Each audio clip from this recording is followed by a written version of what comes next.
Hi,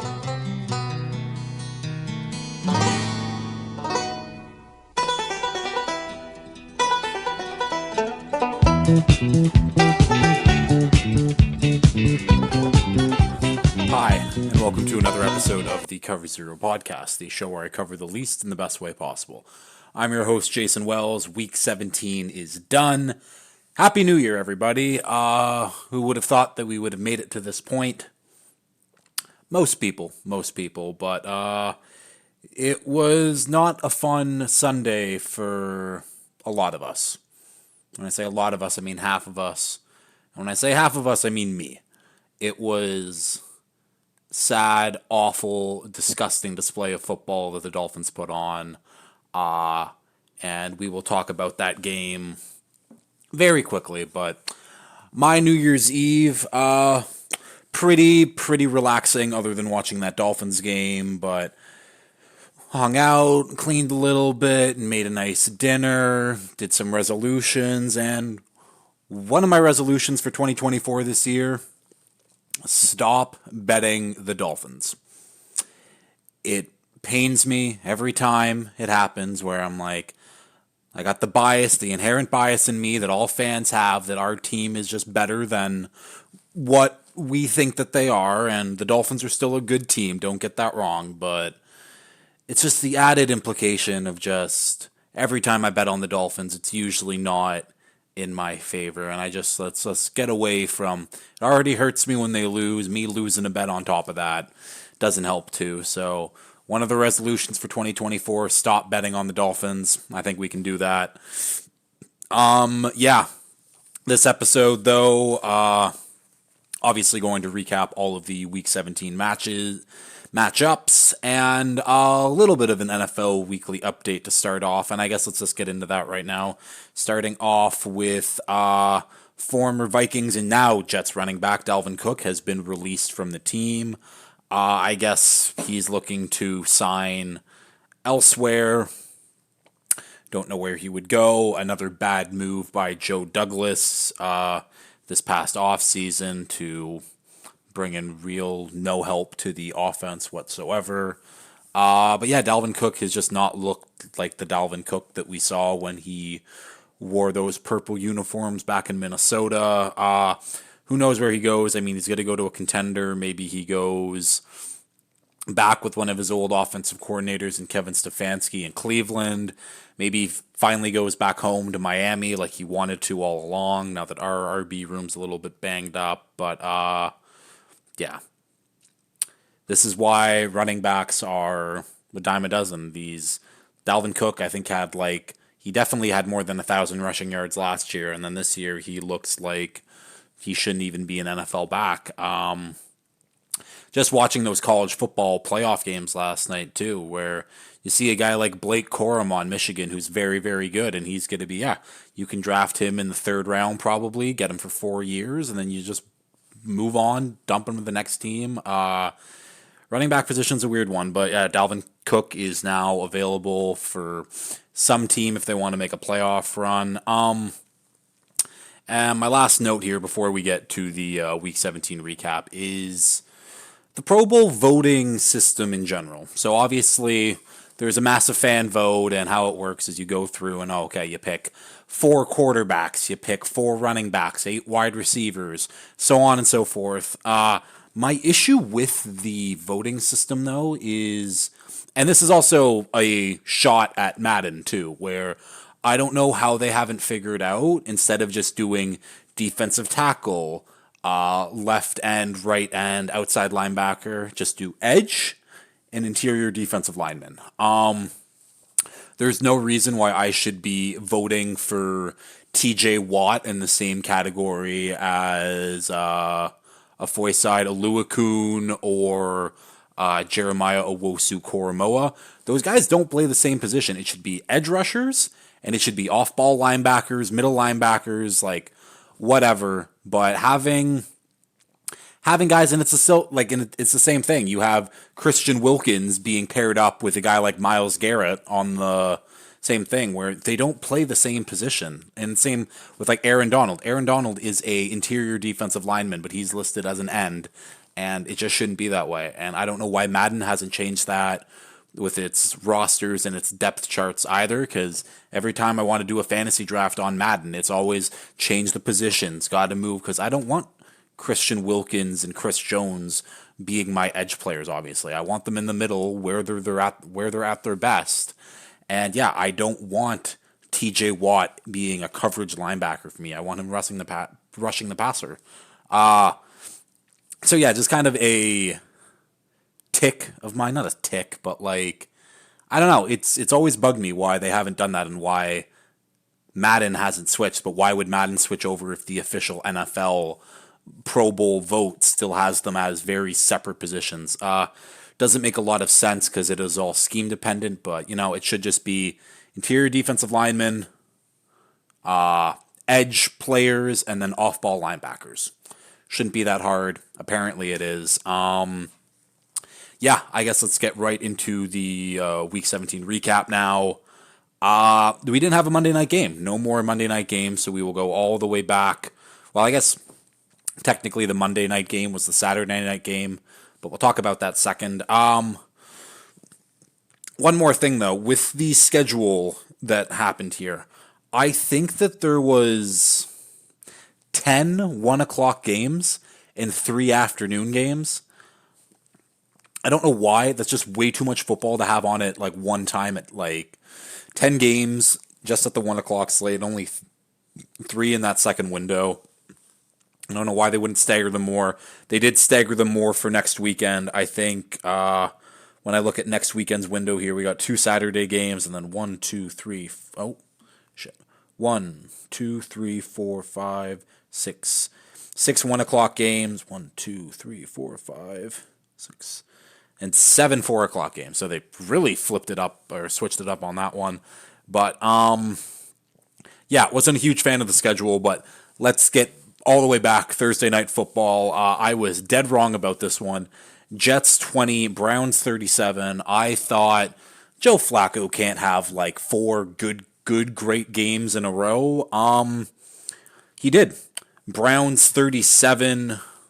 I think I said Jets 20 already, but Joe Flacco has been on one ever since he got off his couch and made his way to Cleveland. He's been on a tear. Another 300-yard passing game for him.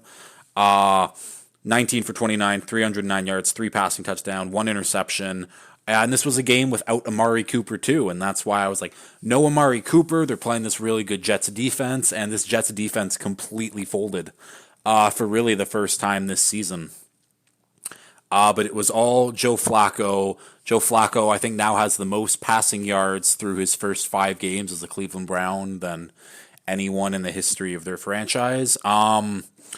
Which is one of those things where it's like, oh, wow, great for Joe Flacco. That's fantastic. But also one of those things where the Browns franchise has just been so bad over the last ever that Joe Flacco can come in, again, off his couch and be one of their best quarterbacks in franchise history. That's just kind of where the Browns are at this point. I think a couple people on the Browns have locked up their specific rewards. I think Kevin Stefanski has definitely earned Coach of the Year. For just how injured this Browns team has been, how injured their quarterback room has been, but Kevin Stefanski doesn't win this award unless Joe Flacco, who has been the best quarterback the Browns have had in a while, maybe ever, if we're being honest, which is fucking sad. But yeah, Joe Flacco is the savior of this team so far. I'm still waiting for him to have a regression because I don't think that he's that 2012 Joe Flacco that went on that Ravens run. But watch out for the Browns. They're good. Their defense is very good. They are seemingly fine. Doesn't really matter. Jets, on the other hand, the offense wasn't terrible. It wasn't great. But again, it's what can Breece Hall? What can Garrett Wilson? What can they do? And if they don't do enough, and that's it. And I think the total for this game was set at 37.5, and the Browns hit that. Actually, no, the total for this game was 33.5, and I think the Browns Well, the Browns beat that by himself, but I think the that over was hit at half quite easily. But yeah, I don't know where. I don't think I have to really spend much time on the Jets if we're being completely honest. I should probably bring up my notes to see if I have. Oh yeah, just one more thing about Joe Flacco until we move on to the next game up here. Joe Flacco now has 13 touchdowns on the season. That is more than the Panthers, Titans, and Jets. Sad. Very, very sad for those other teams that Joe Flacco, 5 games in, he has more touchdowns than those 3 teams do for their entire season so far. So, way to go, Joe Flacco. Yeah, this Browns team's on a heater right now. Just some teams get to run into them the wrong way. I don't know what they're really playing for next week. I guess I could check what their matchup is next week. Browns and the Bengals play. The Bengals are officially out. I guess the Browns are just kind of playing for seeding at this point, so they might sit guys, they might not. Who knows? We can move on. Saturday night game, which was technically the Monday night game, but Lions 19, Cowboys 20. And we'll just start it off with how this game ended with the 2-point debacle to end this game with referee Brad Allen essentially making the Lions lose. So Dan Campbell, very, very pissed off at the end of the game, but he said that he specifically went up to Brad Allen, the head ref, and the ref and crew to be like, this is the play that I have down. We're going to run it at some point. And he was aware that we are going to try to deceive the other team and make it look like this guy is being the one getting that he's an eligible man to catch the ball, basically. I forget what the actual term's called, but so Taylor Decker and I think Penei Sewell go over, and Taylor Decker's like, I'm checking in. I can catch a ball on this play. And then in comes another tackle for them, Dan Skipper, running over, doesn't get close to Brad Allen, the head ref, but then runs away, lines up, play goes off, boom, flag gets thrown where apparently Brad Allen at the end of the game said that Dan Skipper was the one who said that he reported and not Taylor Decker, when in the video evidence it was very, very clear which one was reporting and which one didn't. And really just a classic case of the referee not fully paying attention and just kind of seeing one guy running away and being like, that's the guy. And it completely screwed the Lions. It sucks. This game, now that we know that the Eagles lost, would have meant potential 2-seed implications, I think, for the Lions. Kind of happy that they might not get the 2-seed now because I want them to play the Rams just for Goff or Stafford things. But yeah, the refs too many times this season have gotten in the way and done things like that where it's just like, do your job, pay attention, because that should have been a very, very easy thing to get. I also don't know why offensive linemen have to report in. To me, like, if you're not in the formation, the defensive guys should be able to see that clearly. They're not in the formation. They're eligible on this play. But that would just be another helpful rule to the offense, and we'll get into some of that stuff in a bit too. But yeah, that 2-point play. So flags called, and Dan Campbell being pissed off. He's like, I'm still going for 2. They go for 2 at the 7. I think a false start then by...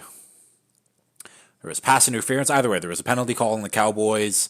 So the Lions have a chance again, third time to go for 2. And then Jared Goff throws the ball short, plays dead, Cowboys win. Yeah, the Lions kind of got fucked. The Cowboys shouldn't have won this game. Shouldn't have won this game almost because of that big dumb bozo Mike McCarthy. Doesn't matter in the end because they did win the game, but these are the games. We're getting close to playoffs now. We're in the new year where big dumb bozo Mike McCarthy, where he's standing there for too long. He's tired, mentally tired, and he he makes just small time management mistakes where he gave the Lions way more clock than they should have at the end of that game. Where he burns a timeout where, let's say, if the Lions would have hit that 2 point conversion, you have one of the best kickers in the NFL right now with Brandon Aubrey, who apparently his range is 70 yards. Obviously, that's an NFL record, but if you would have got the ball with 25 seconds left, let's say the Lions do get that 2 point conversion, you have two timeouts, 25 seconds. I believe that your offense and Dak Prescott could get the ball in field goal range for Brandon Aubrey in that amount of time. But either way, the decision doesn't bite him in the ass, but this is why I worry about the Cowboys. I've always talked about how I like their roster and how their roster is talented, but the man making the decisions at the end of the day is not a very smart one, and that's why I can't trust the Cowboys fully. Yeah, and since I just talked about Brandon Aubrey a little bit here, he has now made 34 straight kicks, field goals to be not frank, I don't know, to be clear, I guess, not just 34 kicks. Feel it should have been clear why I feel. Either way, I don't know why I'm talking. Yeah, the record is 37, so he has a chance to make some history in the next couple games here. Fingers crossed for him. And yeah, big performance in this one from CeeDee Lamb. He ends up breaking the Cowboys single season receiving and receptions yard, both held by Michael Irving in this one. But he had a massive game, 13 catches, 227 yards, 1 TD, and also should have had another TD if it weren't for the worst rule in football, putting that in air quotes for the people not watching on video. But yeah, it was the classic CeeDee Lamb running, fumbles before he gets into the end zone, ball goes out the back of the end zone, defensive ball, Lions ball. And of course, all of the big, I won't even say the aggregator accounts, but they were part of it too. I have all of them muted at this point, as you should too. But all the aggregator accounts and all the accounts like Ari Meirov and Bleacher Report and CBS were all, the worst rule in football. These are the rules that the defense needs, because the defense can't do anything anymore, whether it be hitting the quarterback, trying to defy physics while tackling the quarterback and then like roll so you don't land on them. You can't hit a guy above the shoulders. You can't hit him below the knee. Now they want to ban hip drop tackles. And this is just another one where this is a rule that actually helps the defense. The end zone is not like the rest of the field where if the ball goes out of bounds, you get the ball at that mark or where you lost the ball, whatever. It's the end zone. If you're on offense, you step out the back, you get tackled in the end zone, it's a safety. It's not like, let's reset. If you lose the ball in the opposing team's end zone, it should be their ball. I'm very okay with that rule. Obviously, it sucks for fantasy and a bunch of other reasons and gambling reasons, but just from a pure football, this is good. This is good for the game, and hold on to the ball. You want to score a touchdown? It should mean more. You shouldn't get, I fumbled at the 3, it went out of the back at the end zone, let's try again. No, you should lose the ball. You should not have a chance to get the ball back. Yeah. Did Micah Parsons do anything in this one? He had 5 tackles, 1 assist. Either way, I think that, and I should have talked about this on the Browns one, but I think that this is Myles Garrett's award to lose now. Fine with me. I bet Garrett and I bet Stefanski a couple weeks ago at those awards when they still had plus odds. So I will take it.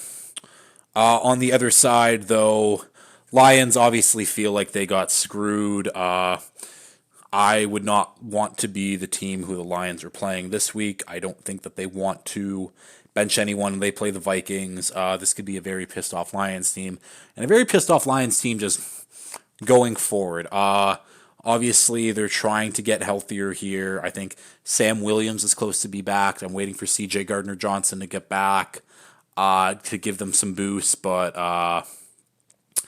the Lions are good, and they proved this was kind of like the Dallas and Miami game over Christmas there, where these were just two good teams playing. Uh, where now that we've seen what the Ravens did to the Dolphins, I think that firmly the Cowboys, Dolphins, Lions all in that same tier right now. And we can move on and we can talk about that Dolphins Ravens game here. Dolphins 19, Ravens 56. Congratulations, Lamar Jackson, on locking up your second MVP, which I think that just gets him into the Hall of Fame. If you look at the guys with multiple MVPs, trying to think off the top of my head, but like Brady, Peyton Manning, Rodgers, Mahomes, I think Kurt Warner, like Montana, like it's a very few quarterbacks and people who have won multiple MVPs. Lamar puts himself on that list now, and he was absolutely fantastic. 18 for 21, so 3 incompletions, 321 yards, 5 passing touchdowns. He had more passing touchdowns than incompletions. Was only sacked one time. Added 35 yards rushing on the ground.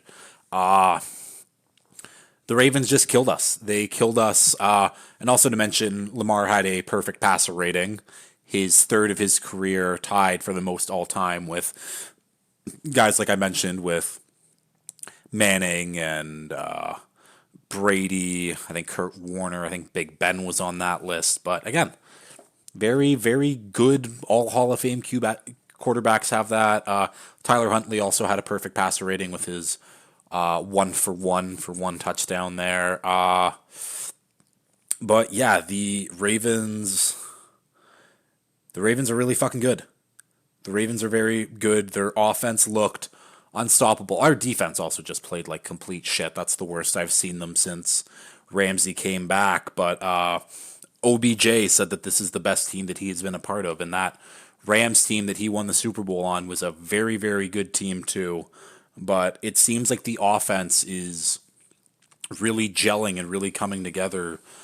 First-year offensive coordinator Todd Monken is doing his thing, and all of the receivers are playing their part now. Zay Flowers, 3 catches, 106 yards, 1 TD. He had that long 75-yard touchdown. Justice Hill had 5 catches for 64 yards. He's a running back, though. Rashad Bateman, 4 for 54. Isaiah Likely, 2 for 42 and 2 touchdowns.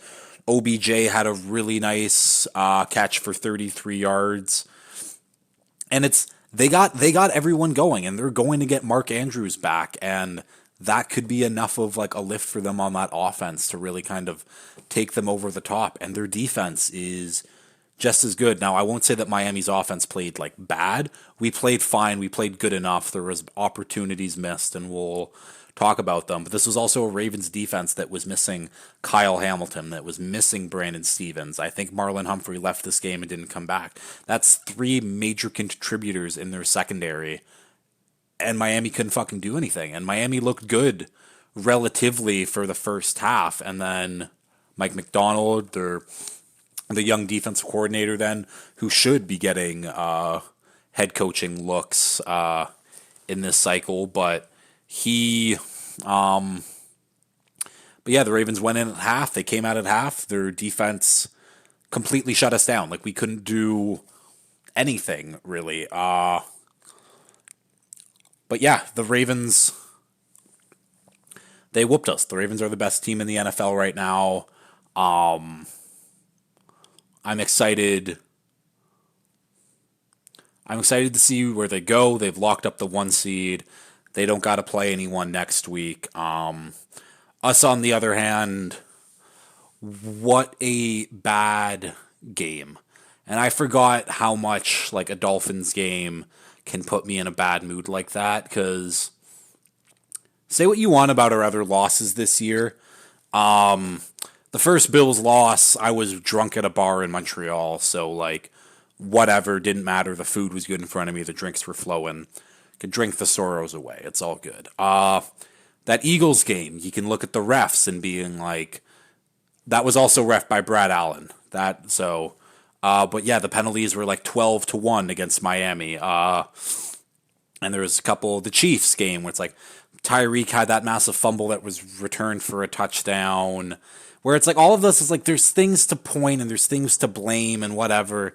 The Titans won another debacle, but I didn't get to watch most of that one, fortunately for myself. But this game was just from the very start, we looked completely outclassed. I mean, we drove down the field to start the game, was boom, 7-0, what a start. And we had the Ravens on their very first series. They were 3rd and 16, and they scramble for a first down, and then like we had our opportunities, and our defense was just not there the entire game.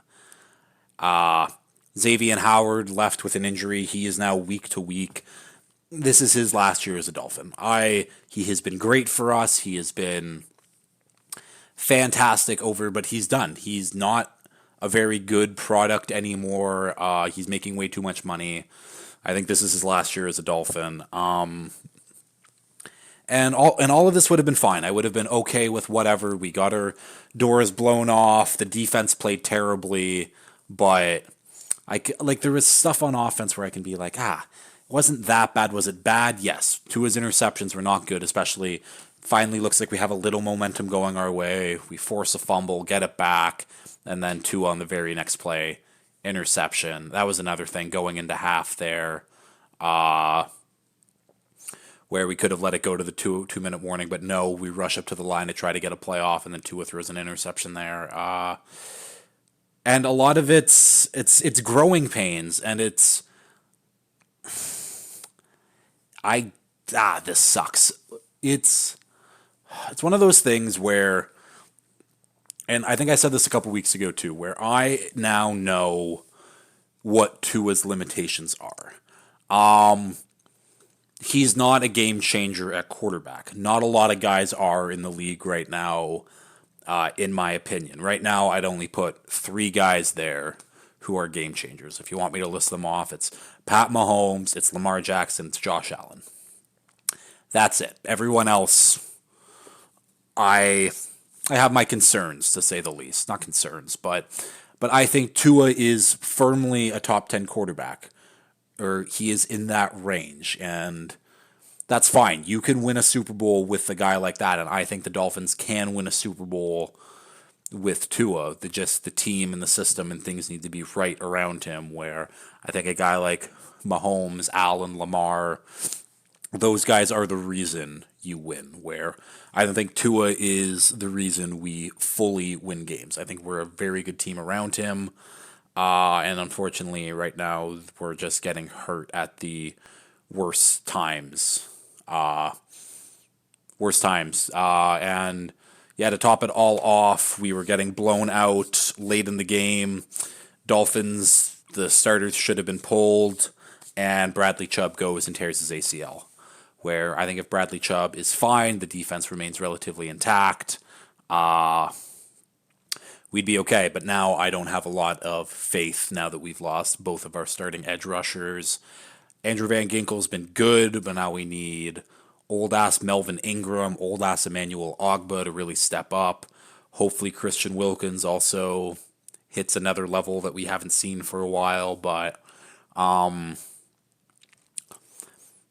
pissed off at Mike McDaniel for that one. And he said after the game where he's like, the guys wanted to play, and I wish I had a time machine to change it. But this is also kind of my issue with Mike McDaniel is he is a player's coach and everyone loves him, but there's stuff like that where you have to make the hard decision to be like, no, I'm taking you guys out of the game because things like this can happen. And I think he now knows, and he knows that to take guys out when they're getting blown out and it's for no reason, but just an awful way to end that game. And that, yeah, was awful. Yeah. And we got the Bills next week where I'll talk about that game more in a bit and the outcome overall for the Bills, but let's keep moving though. Tennessee Titans 3, Texans 26. CJ Stroud is back, and just when the Texans needed him, because now they are fighting for their playoff lives against the Colts next week on Saturday Night Football. Stroud came back, continued to do his thing, was 24 of 32, 213 yards and a passing touchdown. Nico Collins, 7 catches, 80 yards. Devin Singletary averaged 5 on the ground, 80 yards total. Yeah, the Texans were just good, solid, and they're a team that I don't think I'm scared to play in the playoffs. But if you were to tell me, okay, you get to pick between the Jags, the Colts, the Steelers, or the Texans, I think the Texans are the last team I pick out of those teams that I could play. So yeah, the Texans did what they needed to do against the Titans. And yeah, I think last thing about the Texans that I want to talk about is Will Anderson, another 2 sacks on the day. I think that making it 9 for him on the season. It might be 7. Which he broke whatever that number was. Is he now has the most sacks as a rookie in Texans franchise history? Whoop-de-doo. But I'm just more confused of why Jalen Carter is like the runaway favorite right now for Defensive Player of the Year or Defensive Rookie of the Year. Carter's minus 1,000. I think Anderson's plus 400. I think Anderson has been making much more of an impact the second half of the season. Carter's obviously been good, but he's also playing on this extremely talented Eagles front seven here that led the league in sacks. So of course that he's getting his numbers. But yeah, I'm just kind of like, why isn't Will Anderson more in it? I think Will Anderson's definitely making a huge impact for this Texans team. Yeah, Titans on the other hand, Will Anderson smoked Will Levis. Will Levis left the game with an injury, but this is just kind of it. They know that they're folding. They know that they're done. Yeah, Tannehill also got smacked around. He was sacked 5 times, but Derrick Henry couldn't really rush the ball well. I don't know. I don't think I have to spend a lot of time on the Titans. Mike Vrabel's contract is apparently up with them, though. Obviously, the Titans would love to keep him, but I think that a certain man up in New England can make a pretty lucrative offer that he might not be able to turn down. Let's keep going, though, here. Next game up, Patriots at Bills. This is just, it was the most Bills 2023 game ever, where the game starts off with a Jalen Reagor 97-yard kick return. And then Josh Allen didn't have a completed pass until like a quarter and a half through the game, and interceptions and fumbles, and somehow the Bills won the game when Josh Allen was 15 for 30, 169 yards and an interception. But that just shows you how bad the Patriots offense did play. But talking about the Bills, though, a little bit more, it's, again, I said it on the Friday show, where this is classic Bills. They play down to their opponent, and they're just lucky that their opponent was that much worse than they were. And now, in the most fitting Bills way, this coming Sunday Night Football, they will rather play for the division. If they win, or if they lose, they could be completely out of the playoffs. And we will be able to figure out those scenarios by the time we kick off. But basically, if the Jags win and the Steelers win, the Bills are win or go home, which is hilarious to me. It would be absolutely nuts to see the Bills not make the playoffs, but we have the Jags versus the Titans, and we have the Steelers versus the Ravens team that has nothing to play for at this point. So we will see. I would love nothing more for the Dolphins to send the Bills home packing. Don't have a lot of faith after this week, obviously, but Yeah, one of the biggest trades that the Bills made this year was for cornerback Rasul Douglas. He had two interceptions and a pick six in this one. Might have been nice for the Packers to keep someone like that and maybe trade away their own head case in a man named Jair Alexander, but that's beside the point, though. Yeah, I just this Bills team. It's what they've done all year. It's what they've done all year. Uh, but they need a big game to finish off to secure their playoffs and potentially be the two seed at the end of the day. So none of it really fucking matters. Patriots, on the other hand, I mean, Bailey Zappi was absolutely terrible. Three interceptions on the day. Uh, yeah, you're lucky your defense is so fucking good, if we're being honest. And this is a Patriots team now with this loss and with all the other crap that's happening, they are picking third overall. And I have been adamant on saying where I don't care where the Patriots are picking in the first round. I think they have the green light to go after one of these quarterbacks regardless. And it all depends on what the Bears are going to do. And we'll talk about the Bears very shortly here.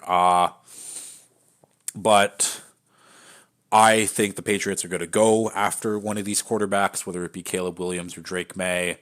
Their defense is still going to be very good next year, especially with getting Gonzo and Judon back. If they make a change at the coaching, then everything's kind of thrown out the window here. But the Patriots have a chance to right the ship and right the ship very, very quickly. And we'll see if they can do it. Yeah, I don't have to spend much time on them, so we will keep going here. Did I have anything to? No, nothing else to add. Next game up, Rams 26, Giants 25.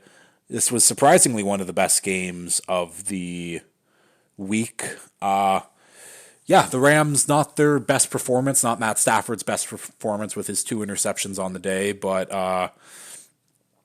the offense still looked good and did enough for them to win. Kyron Williams, 3 TDs on the ground, averaged 4.4 rush, 87 yards. Puka Nacua, 118 yards. Demarcus Robinson, 92 yards.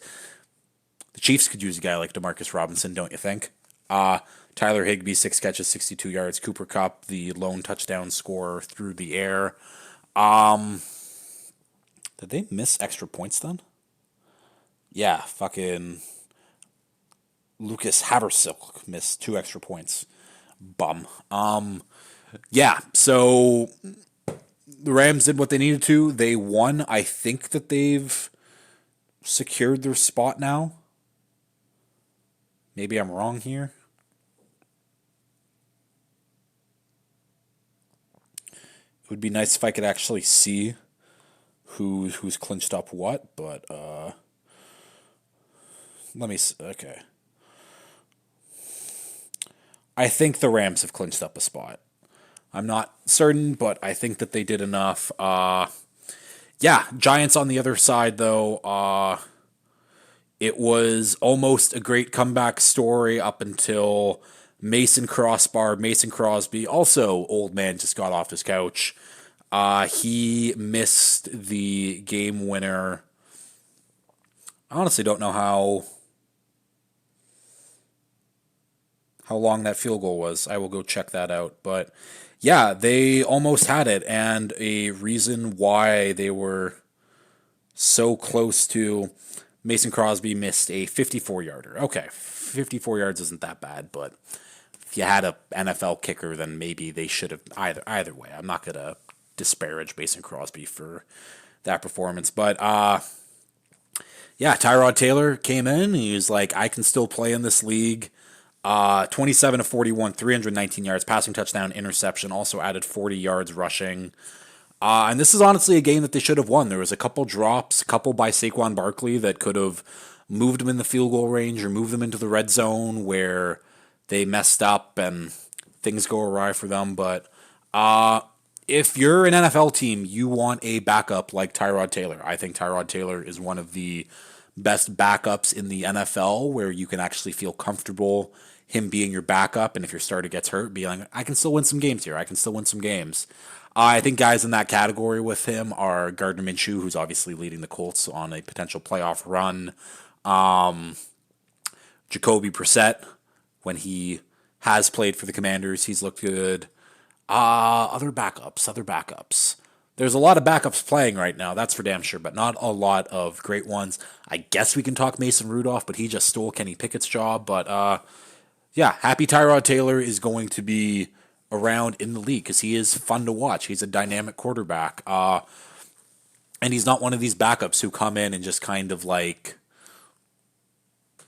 I don't know what I'm doing, but who just kind of come in and just kind of like, I'm going to play the safest, boring way to play the quarterback position just to make sure that my team doesn't lose, where Tyrod's going to make sure that you have a chance to win. And that's what I would want in a backup quarterback, is a guy that trusts himself enough where he knows he's going to make a couple mistakes, but he will have enough big boom plays where it matters. I also remember I read a stat where Tyrod Taylor has more big time throws than Daniel Jones does in his Giants career, and Tyrod Taylor's played like 5 games for the Giants, and Daniel Jones has obviously been here since 2019.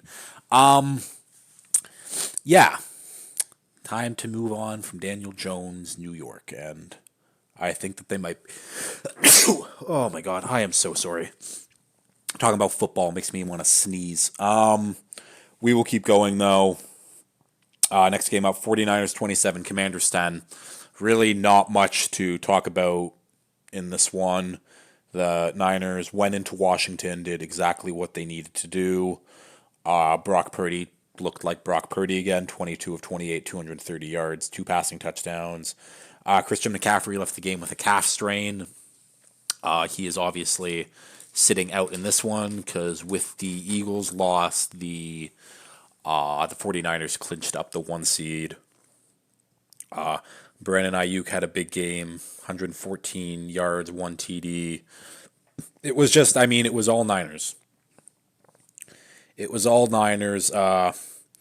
Sam Howell continued to not look great. Yeah, I've been saying it for a couple weeks now where if you're the Commanders, Sam Howell has done enough over these last 2 months of the seasons to be like, yeah, we've seen enough. We don't want to put you, we don't want to give you a chance to be the future of this franchise, and we will draft whatever quarterback comes to them. Because right now the top 3 order is the Bears, the Commanders, and then the Patriots. So the Commanders will get whatever quarterback whoever picks first overall chooses not to take. And I think that they're okay with that. I think that they're okay with Drake May as a consolation prize. We'll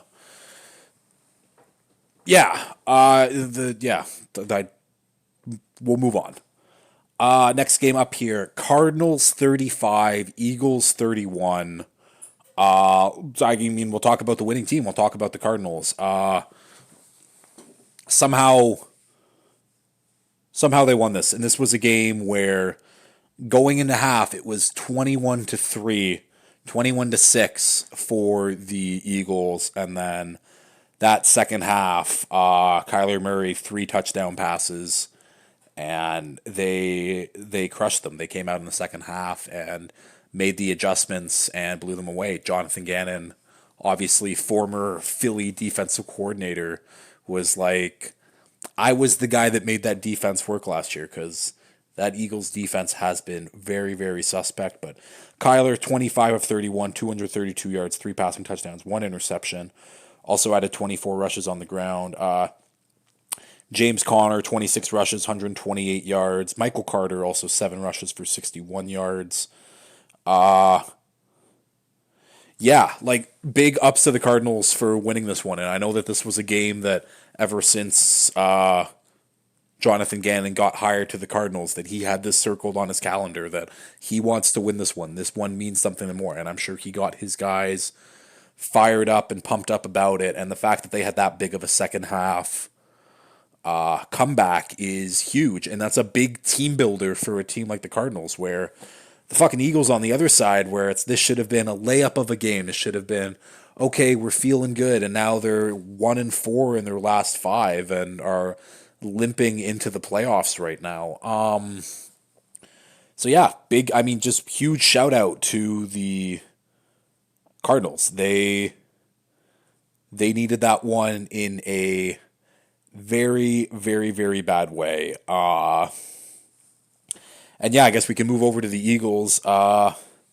So, to no one's surprise, when the Eagles not even moved on from former defensive, I could see still the defense coordinator. Oh my God, still the defensive coordinator there, Sean Desai. But yeah, no one's shocked. You bring in Matt Patricia to become the defensive play caller, and all of a sudden the defense takes more steps back. I was reading on Twitter that apparently the Cardinals noticed that when they'd get in a certain formation that they were playing, that when they'd go spread and they'd go hurry up, that Hassan Reddick, the leading Eagles pass rusher, wasn't lining up. He was lining up in pass coverage sets whenever they'd keep going into this one spread formation, and if they would go hurry up, that it was always Reddick dropping off into coverage. And then they just picked them apart because they weren't worried about Reddick as a pass rusher. And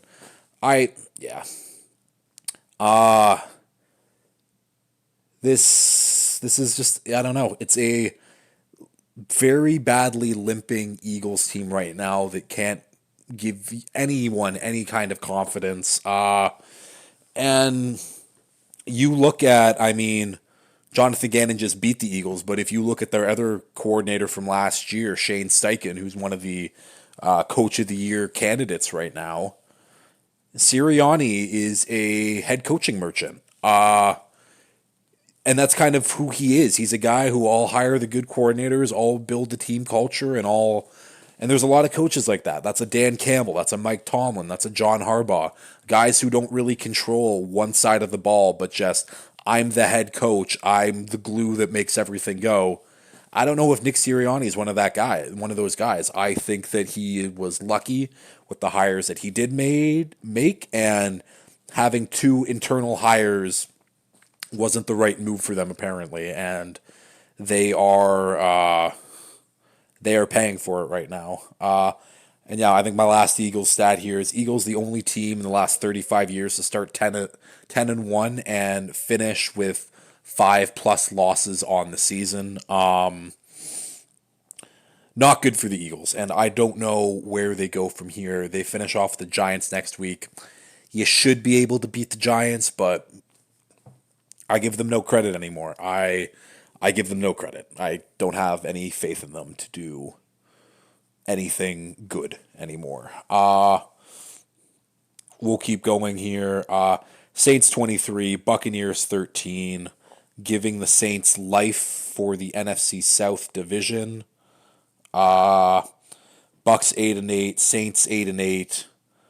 I guess we will see what happens. I think the Falcons still have an outside chance if the Falcons win and the Bucks lose to the Panthers, but the Bucks aren't going to lose to the Panthers, so who cares? But yeah, the Saints played their first good football in what feels like forever, and I don't think I mentioned it on Friday's show, but when talking with Keeg and talking with Cam, where this felt like a huge trap line where, oh, the Bucks is such an easy bet, the Bucks are the way better team, and here come the Saints playing relatively okay football, but it was the defense in this one that really came to play.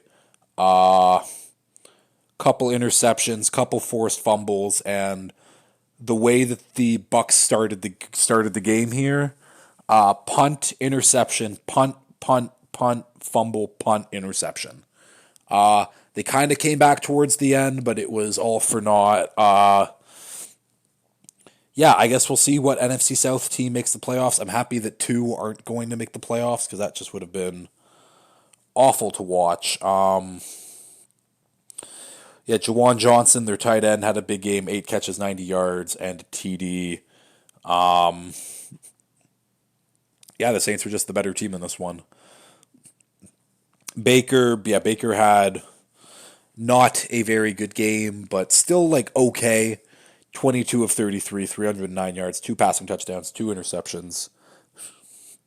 Yeah, the Bucks were just not the better team in this one, and I think that they went into this one being like, we've got this, a little bit overconfident maybe, but the Bucks are the Bucks aren't a good team. I think we can all agree on that. The Bucks are an average team, but I don't like I could see the Bucks winning a playoff game potentially, but it's like if a team like the Bucks plays to their top potential, it's like could they beat a team like I think that right now they'll line up to play the Eagles right now in the playoffs. It's like if the Bucks play their A game and the Eagles just kind of play like the Eagles have been playing, I can see the Bucks win. But if the Buccaneers play their like C plus game, they're getting whooped. There's no real margin for them as a team. It's they're rather on and they're like a fine good team, or they're off and they're bad. And yeah, I guess we'll see how this division gets wrapped up here. I think it is going to be the Bucks. I mean, if the Saints beat the Falcons, it's their division, but because right, I just checked that the Bucks are the same. Oh no, the Bucks are still winning that division. So if the Bucks, hold on, I'm trying to go. Yeah, so if the Bucks win, they win the division. If the Bucks lose, Bucks control their own destiny. That's the only thing that matters. Let's keep going here. Panthers nothing. Jags 26. Yeah, the Jags even with CJ Beathard in did enough because the Panthers fucking stink. Travis Etienne was the offense in this one. He had 102 yards in this one and two touchdowns. Calvin Ridley has more than... Yep, Calvin Ridley hit his mark that I needed to have for him on the season. That is fantastic. But, yeah, the Jags now play the Titans to secure their playoff hopes. Because I think if I look in the wild card for that one, they're still winning the division. But Colts 9-7, Texans 9-7. They play each other. I don't think the Jags are in. But I don't know how they lose or how they don't make it. And I'm not smart enough to figure out those scenarios right now. Either way, the Jags obviously hope that they win. Hopefully that it's just done with. Yeah, nothing really to say about in this one. And I got nothing really to say about the Panthers in general other than they're not good. Adam Thielen, 1,000 yards, 100 catches. Good job for you, old man, proving some people wrong. Proving me wrong. But, yeah, the only thing that I really have to add is...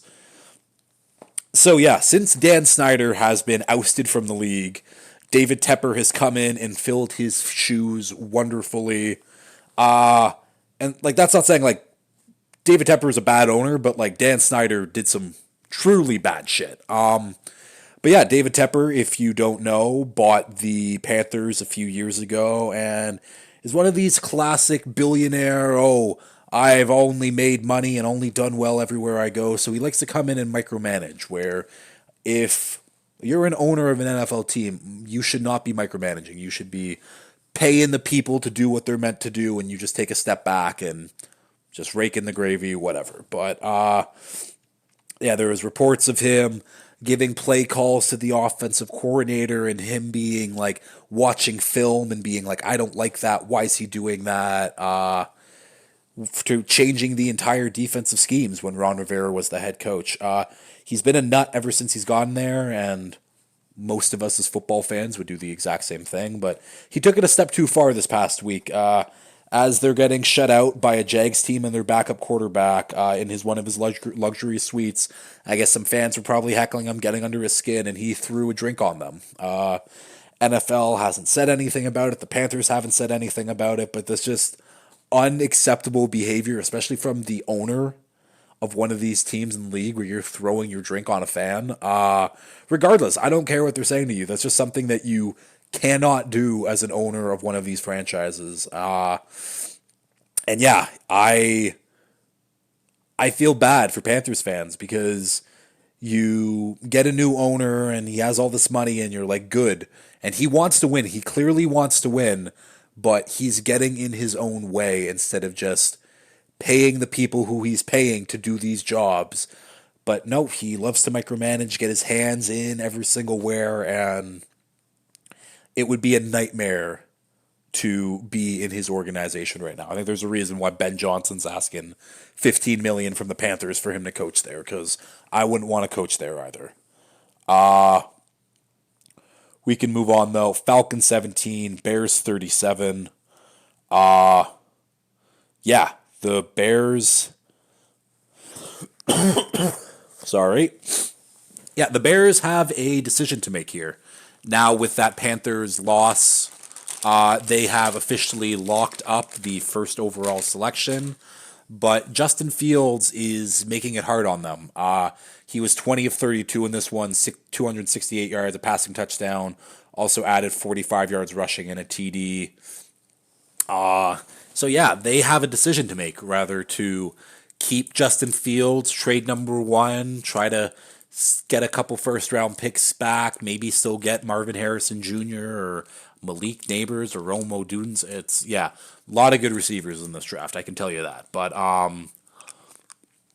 or you stay at one, trade Justin Fields for a second or something like that, and you get that 5 years of a new quarterback on that rookie deal then, and you really try to build the roster up around him. Because the roster is pretty good right now, I will say that. But yeah, it is wild that this is where the Bears are right now. And that's the thing. They're at the spot where it would be classic Bears if they were to go to be like, okay, we're going to trade Justin Fields away to somewhere, and then Justin Fields goes on, Pro Bowl quarterback, top 10 quarterback in the league, has a very, very good career, and whoever they pick at one, Williams, Drake May, just stinks, busts out, whatever, while Fields goes on to have a good quarterback. But on the other side there, if they stick with Fields, get some picks, gets a wide receiver for him, and he just kind of plateaus where he's a fine quarterback, but he's not really good, and then Caleb Williams or Drake May end up being these all-pro, one of the best quarterback in the league type guys. The Bears are truly in a no-win spot where, given their history and their track record of these moves, it probably won't work out for them in the end. Also, just a wild stat where it was, and I wish I remembered the quarterbacks off the top of my head, but it was the top 5 QBs in passing yards for the Bears since 2000. And I think one is Cutler, I think 2 is Trubisky, 3 is Fields, and then there's like Rex Grossman and someone else. Either way, the fact that Justin Fields is third on that list since 2000 for a guy who hasn't been a great passer of the football since he's been into the league just shows you how bad the Bears have been honestly, as a franchise, if we're being honest. If it wasn't for that one Super Bowl, that 85 Bears team, we would talk about the Bears like they were the Lions or the Browns. They don't even have a 4,000-yard passer in their history, and we'll talk about a Packers QB who just beat basically their franchise records. But yeah, so the Bears have some choices to make. This is, again, it's a good move, good win for team culture, but we'll have to see. We'll have to see if they pair Fields up with his old college receiver in Marvin Harrison Jr. Apparently him and DJ Moore are also friends, or if they get the new quarterback and just kind of do a reset, go from there. Falcons on the other side, I mean, they just don't have a quarterback. They just flat out don't have an NFL quarterback on the roster. Taylor Heineke, awful in this one. 10 for 29, 163 yards, passing touchdown, 3 interceptions. Des Ritter came in 3 of 4, 17 yards and an interception. Just not good whatsoever. Their lone touchdown in the game came off a 75-yard catch and run from Tyler Algier. That was it. This is a bad Falcons team, and a Falcons team that should be better. But honestly, if we really break it down team by team, and there's a lot of bad QB spots in the league right now, the Falcons might be number one. Like Desmond Ritter and Taylor Heineke, like, yeesh. And that's saying a lot because, I mean, you look at the Patriots room with Zappy and Mac Jones. I think Mac Jones on the Falcons team would just be slightly better. I look at, like, I mean, Jacoby Brissett would be an instant upgrade. And we talk about, and I mean, like, the Panthers are another one where it's just awful. And Bryce Young has looked like one of the worst quarterbacks in football. Still have some belief in him, but there was a point in the summer where Lamar was a free agent and teams could have made him an offer that obviously the Ravens could have matched, but the Ravens or the Falcons, a team like the Falcons could have made him an offer. And how good would this offense look? I honestly don't know, because I don't know if Arthur Smith is just a flat out idiot or if he just simply doesn't have an NFL quarterback for him to use. I would like to think that Lamar would still look like Lamar and be an MVP candidate, and I'm sure he would, but the fact that so many teams decided to just pass him over instead of giving him a real shot is honestly flat out embarrassing, and embarrassing for the league that no one wanted to give him an offer that the Ravens at least probably could have matched. But bad franchises stay bad that way. Yeah, we can move on from the Falcons. Next game up, Raiders 20, Colts 23. Raiders came back late in this one. Colts held them off. Gardner Minshew keeping the Colts in that playoff race. He was solid, 15 of 23, 224 yards, and a TD. The one TD going to Alec Pierce. Yeah, I talked about Shane Steichen a little bit earlier as one of those ex-OCs or ex-coordinators anyways from the Eagles. And he's been fantastic. He was also the coordinator for the Chargers when Justin Herbert's rookie year, where Justin Herbert looked the best that he has in his rookie year. Then he goes to the Eagles, and Jalen Hurts looks phenomenal. Now he goes here. So I cannot wait what Anthony Richardson looks like next year for this team. Yeah, the Colts, I mean, they got the playoffs on Saturday. We'll see if they can do it, but this has just been, I mean, it's been a very underrated team all year, and I think I've mentioned where no one should be scared to play the Colts team, but you know that they're going to play you hard. You know that they're a well-coached team. You know that they have players. It's just kind of a matter of if. I don't know where I was going with that, but yeah, like the Colts are just solid, and solid average teams are hard to beat in this league. I mean, the Bills show it every week where they would struggle with a team like the Colts if they were to play them in the first round, which might be a possibility potentially, which would be very, very funny if that happened. But yeah, I have faith. I don't know where I'm going, but either way, Colts, solid, good team. Really not much to talk about in terms of star power, but solidly coached. Raiders on the other side. Maybe if you would have made Antonio Pierce the official head coach instead of interim coach still at this point, you'd get another coach bump and you'd win, but this is just another team that needs a quarterback, and I think they're just kind of like, let Aiden O'Connell finish out the season. They don't want Jimmy G getting injured, so they can't cut him, kind of like the Russ situation. And O'Connell he was pretty good in this one, honestly. 30 of 47, 299 yards, 2 passing touchdowns. Devontae Adams had a huge game, 13 catches, 126 yards, 2 TDs.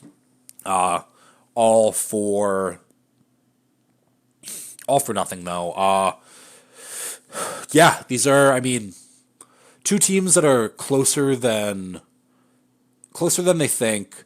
But the Colts have obviously that X factor for next year, where if Anthony Richardson is a specimen, is just kind of one of these supreme game changing talents that we don't have a lot of right now in the NFL. Watch out for the Colts, where the Raiders are going to try to find their guy next year, whether that be through the draft or through free agency. I'm not really sure. Maybe they bring in Joe Flacco. Who knows? We can keep going here. On to the afternoon games now. Steelers at Seahawks. Steelers 30, Seahawks 23. That makes it now 20 straight seasons for the Steelers without a losing record.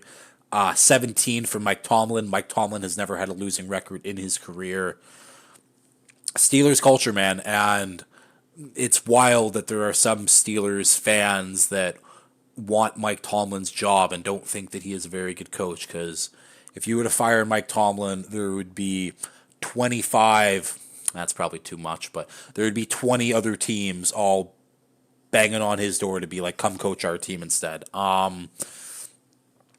Steelers win this one. I didn't think the Steelers were going to win this one. I thought this was going to be, okay, Mason Rudolph, you had your one nice start there where you just kind of threw the ball to George Pickens and he did the rest, and he did the exact same thing in this one. He threw the ball to George Pickens and Pickens did the rest. Pickens went off in this one. He had 7 catches, 131 yards.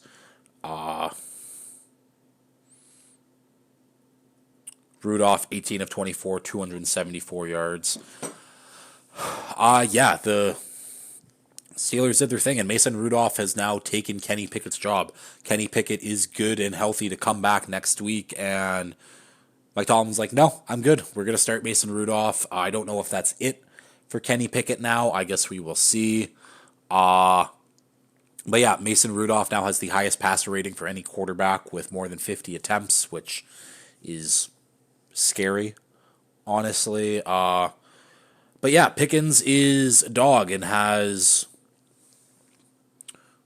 Did he? No, he didn't get 200. He was close to 200, but has over 300 and something yards in his last 2 games. He's been an animal. He's very good. I think right now on the season he's at like 1,100 yards. He's averaging like 18.7 a catch. Get him a proper receiver. Get him a proper offense, and I believe that George Pickens can really blossom into a great receiver here. The rushing game came alive, though, for the Seahawks, too. Najee Harris, 27 rushes, 122 yards, 2 touchdowns. Honestly, probably the best game of his career so far. Jalen Warren also averaged 5.8, 75 yards, also had a touchdown.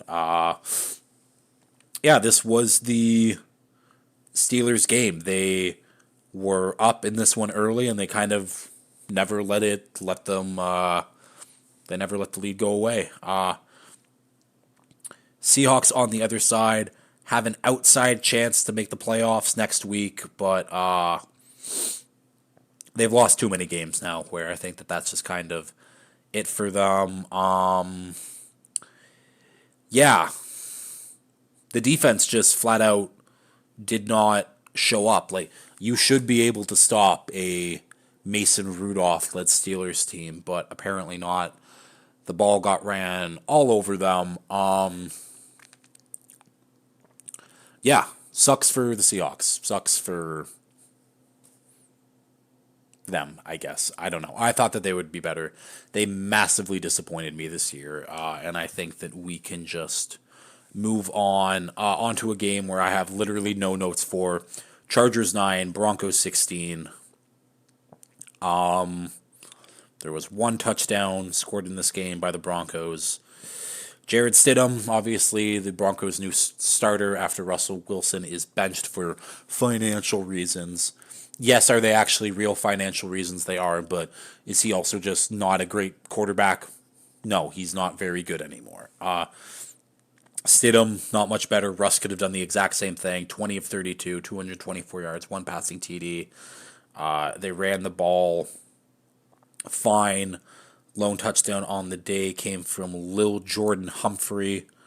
Had a 54-yard catch and run, broke multiple tackles. It was a very, very good touchdown, actually. But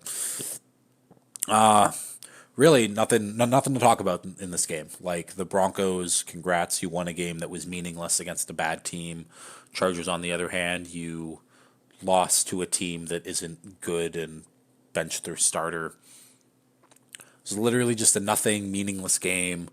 One of the first games I think that I've really talked about today where I have no like real notes for, because even like the Bears Falcons, I can talk about, oh, the Bears 1 seed. With the Panthers, I can talk about David Tepper being a fucking moron. But yeah, this game, nothing. Nothing to talk about in this one. So let's just keep going here. Next game up, Bengals 17, Chiefs 25.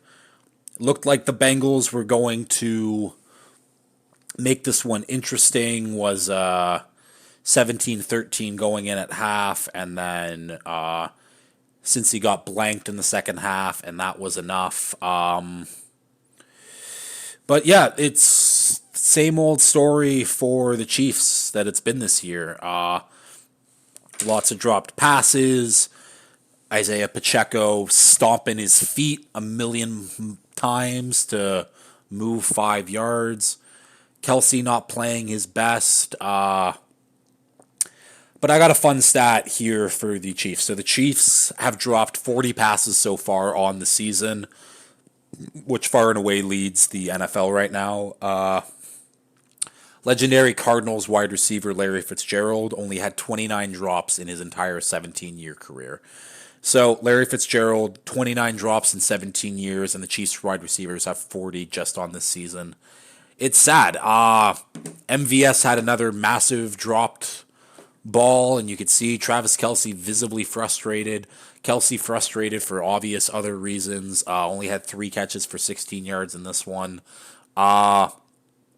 He has not been the Travis Kelsey that we have seen over his entire career so far, and he's still having a very good relative season in terms of like his stats and stuff, but he has been banged up, and he has been banged up since training camp, and I just don't think that he's ever really gotten healthy this entire season. And a lot of people want to put blame on a certain blonde lady. I will not be doing that, because that is just rude to be like, she's the one that's she's the reason why he's playing so poorly. Stop with that bullshit. We all know that Taylor Swift is not the reason why Travis Kelsey is playing so poorly.